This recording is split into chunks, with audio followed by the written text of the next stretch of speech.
My boyfriend's entitled mother disowns her son all because he wouldn't feed her gambling addiction, only to then turn around less than a week later and demand money from my boyfriend. Here's what happened. My partner's mom lives in a different city than we do and is pretty reliant on her kids. My partner has 3 sisters, and the other sisters don't want much to do with her. She does this to keep herself afloat financially. It's important to note that she has a serious gambling addiction. Because of this, she tends to blow through the money my partner and his sisters send her in a matter of days before immediately asking for more. She also loses her phone all the time. She simply doesn't understand the concept of being cautious and frugal with money and valuables. The event that really set off an alarm, however, was her winning $27,000 at a casino, all before the money was mysteriously gone in less than 2 weeks. He had also sent her over $1,000 in wire transfers over the last year, which she also wasted. From this point, my partner decided to start holding her more accountable for her irresponsibility and sent her a Chime card, which he and only he can put money on it as well as withdraw money from it. He even warned her up front that if he saw that she took money out of the card at an ATM, that he would know she's wasting it on gambling and that he would pull the plug on it. She did not like this at all. After he made this clear to her, she called him a few hours later and left the following voicemail. "Keep the money that you were going to send me because you and your sisters are no longer a part of my life.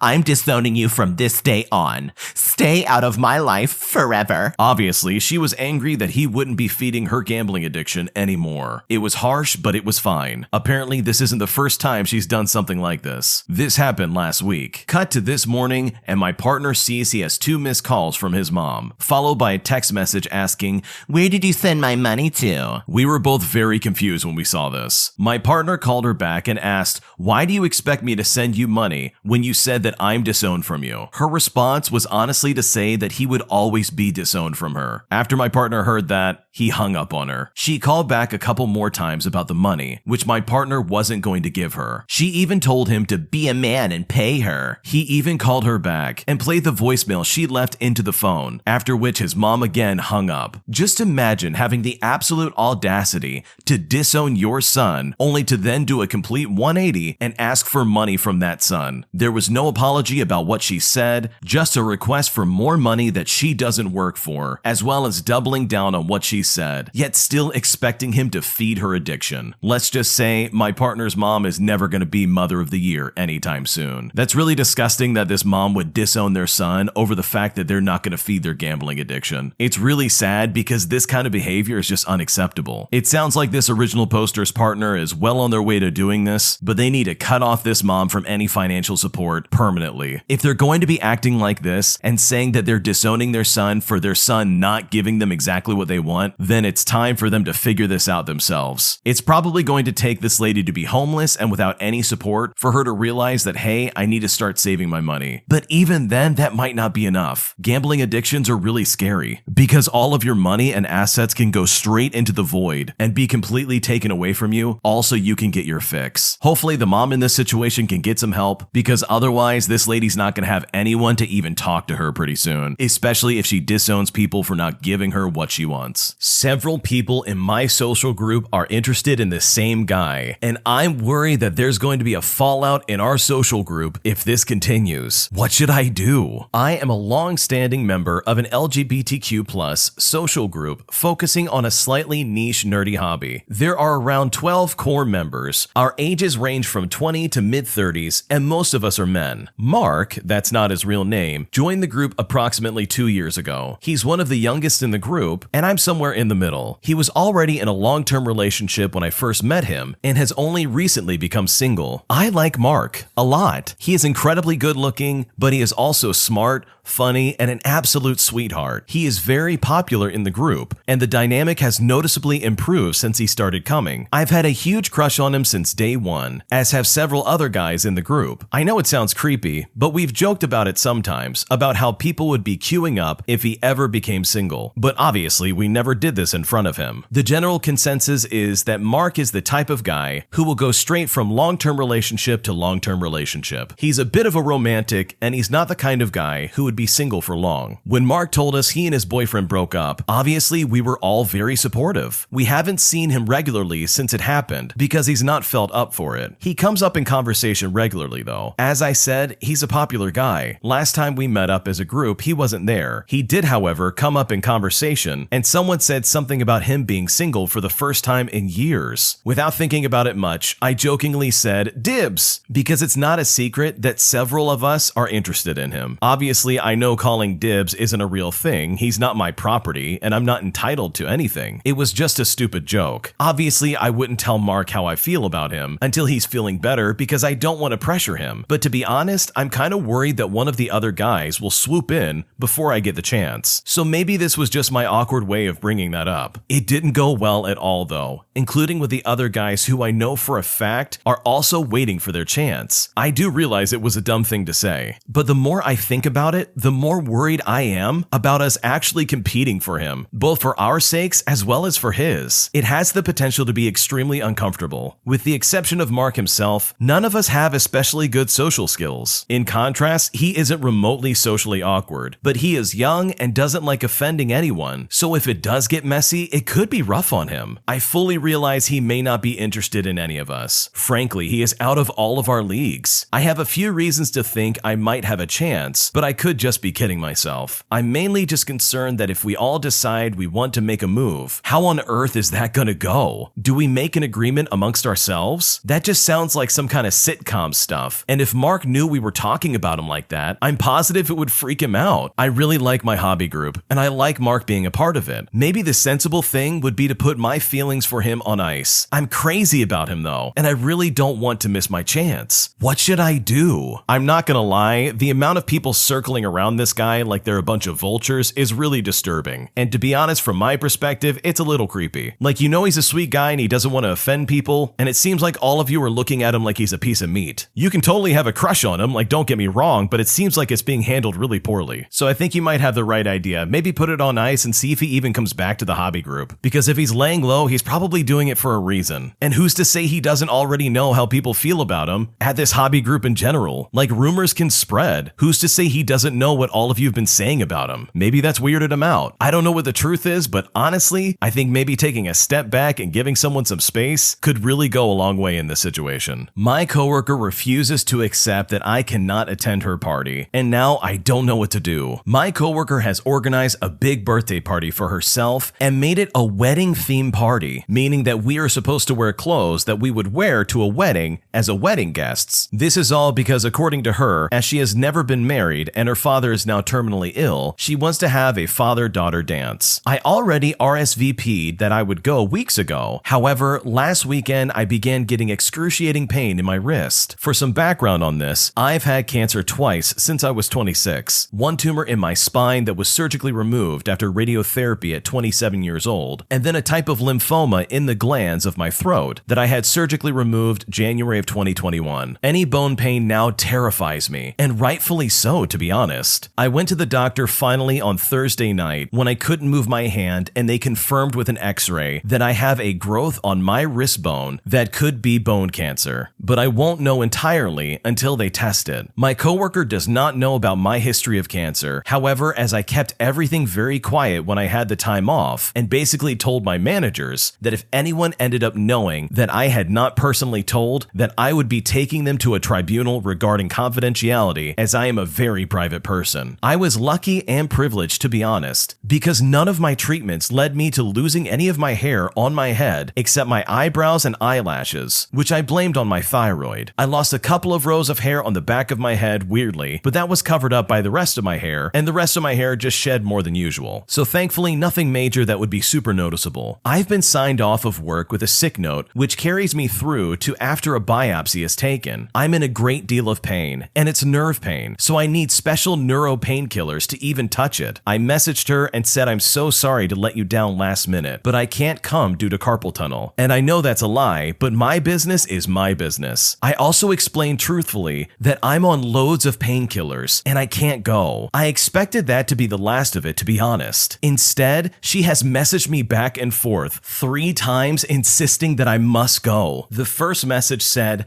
"No, don't do that. Can't you come for just a bit and get a few drinks drinks in you so the pain feels less bad? I replied that I also didn't want work to find out I handed in a sick note and then went to a party. Again, I assumed the interaction would be done and over with from there. She messaged me back saying, I've been off sick with a broken bone before and went to a work event. Just don't appear in any photos. No one will tell on you. This filled me with so much social anxiety, to be honest, because I'm walking a fine line all the time at work between my professional assertiveness and maintaining friendly relations with my colleagues, as it is, and a fear dysfunction in my working relationships. I replied that I was taking my sick note in tomorrow and would let her know what my pain was like tomorrow, but I doubt that I would be able to come. I also said that I would reimburse her for the money she spent on my meal. She has messaged a third time saying, it's not about money. You were my top person on my list that I wanted there from work, and I don't want to have to look at your empty seat. I haven't opened or replied to the message yet because I've honestly never encountered such an unwillingness to accept what I'm saying in a context like this before. Does anyone have any advice as how to even navigate this in the first place? Pain, fear, and acute social anxiety are impairing my ability to make a good decision, I think. What should I do? I think the way your friend is acting is super inconsiderate. They are 100% thinking about themselves and not about you. I think your honest first step would be to stop trying to defend yourself or to try and justify your actions. You said you aren't coming. That's that. If she feels upset about that, well then let her be upset. People cancel things all the time. You are not the first person on planet Earth to decide, hey, I've got to back out of this thing. It is what it is. It's not like you did this on purpose. You're having a medical issue that you're clearly concerned about. Also, for context, her coworker is 40 years old. You would think someone that old would have a little bit more consideration towards somebody else having a medical emergency. And yeah, I would classify this as a medical emergency. You're trying to figure out if you have cancer or not. That would be really scary. So I would personally message her back one more time and say, no, I can't do it. I've got some medical things going on and I would feel more comfortable staying home. And honestly, that's that. If she messages anymore, you don't even have to respond, in my opinion. Because if someone's going to be that super inconsiderate, then I truly think it's not worth even showing up. Today, I realized that I have no friends. Today was my birthday, and I don't really like to celebrate or do anything special, nor do I expect people to do something big for me. But I think I deserved a simple wish from some of my closest friends, who just so happen to be the same friends that I stay up every year all night to wish them a happy birthday once their birthday rolls around. But in complete contrast, nobody remembered. I am the most disappointed in my best friend, who I have known for 10 years. And it's not even about the birthday wishes that I didn't get this year, but rather it's about what's been happening for months now. I am slowly losing friends, and nobody is interested in staying my friend anymore because I am a boring person who took a very hard career and is always busy with college and stuff. And I am never in for stuff that normal teens or young adults do. But despite all that, I always find time for a few close friends.